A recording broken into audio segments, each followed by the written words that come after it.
नमस्कार। भारत और अमेरिका के बीच व्यापार को लेकर एक बहुत बड़ी खींचतान चल रही है और इस पूरी कहानी के सेंटर में है एक ऐसा फैसला जिसने दोनों देशों के रिश्तों को एक बहुत ही नाजुक मोड़ पर लाकर खड़ा कर दिया है। ये एक हाई स्टेक गेम है और अगले कुछ मिनटों में हम इसके हर पहलू को समझने की कोशिश करेंगे। चलिए शुरू करते हैं।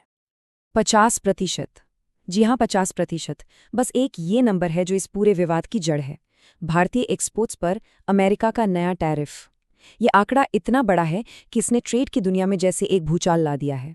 तो सवाल ये है कि बात यहाँ तक पहुंची कैसे, और उससे भी जरूरी, इसका असली मतलब क्या है। इस पूरी गुत्थी को सुलझाने के लिए हम 4 हिस्सों में इसे देखेंगे। सबसे पहले ये 50% टैरिफ आखिर है क्या, फिर अमेरिका ने ये कदम उठाया ही क्यों, तीसरा भारत की अर्थव्यवस्था पर इसका असल में क्या असर होगा, और आखिर में क्या ये सिर्फ 2 देशों का मामला है या इसका असर पूरी दुनिया पर पड़ने वाला है। तो चलिए सबसे पहले समझते हैं कि ये 50% का आंकड़ा आखिर आया कहाँ से, क्योंकि ये कोई रातों रात लिया गया फैसला नहीं है। इसके पीछे एक पूरी कहानी है। देखिए, हैरान करने वाली बात सिर्फ टैरिफ नहीं बल्कि उसकी रफ्तार है। कहानी शुरू हुई 10% के एक सामान्य टैरिफ से, फिर मामला बढ़कर 26 से 27% तक पहुंचा और फिर अचानक एक ही झटके में से सीधा 50% कर दिया गया। ये जो तेजी है, यही इस विवाद का सबसे बड़ा पॉइंट है। तो सवाल उठता है कि अमेरिका ने इतना बड़ा कदम उठाया क्यों? देखिए, हर सिक्के का दूसरा पहलू भी देखना जरूरी होता है। अमेरिका की पूरी स्ट्रैटेजी एक शब्द पर टिकी है, रेसिप्रोकल टैरिफ।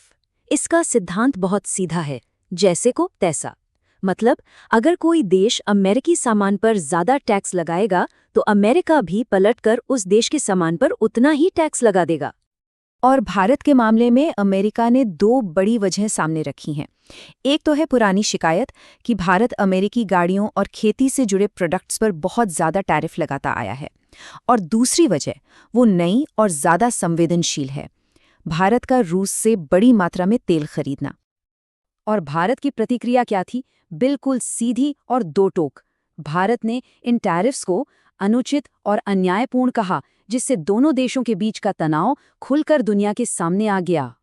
तो इन राजनीतिक दांव पेच का जमीन पर, यानी भारत की अर्थव्यवस्था पर क्या असर हो रहा है, चलिए वो देखते हैं। एक्सपर्ट्स का अनुमान है कि ये टैरिफ भारत की जीडीपी को ½ % तक कम कर सकते हैं। अब ½% सुनने में शायद कम लगे, लेकिन भारत जैसी बड़ी इकोनॉमी के लिए इसका मतलब है अरबों डॉलर का नुकसान, एक तरह से विकास की रफ्तार पर एक बड़ा ब्रेक। तो ये जो ½ % का नुकसान है, ये सबसे ज्यादा किसे होगा?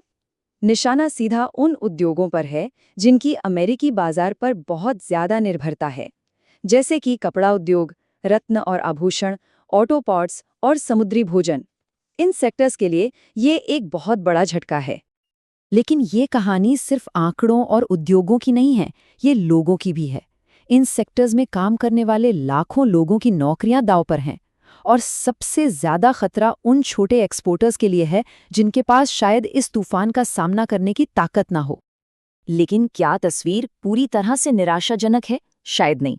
कुछ उम्मीद की किरणें भी हैं। हो सकता है दवाइयों जैसे जरूरी सेक्टर को छूट मिल जाए।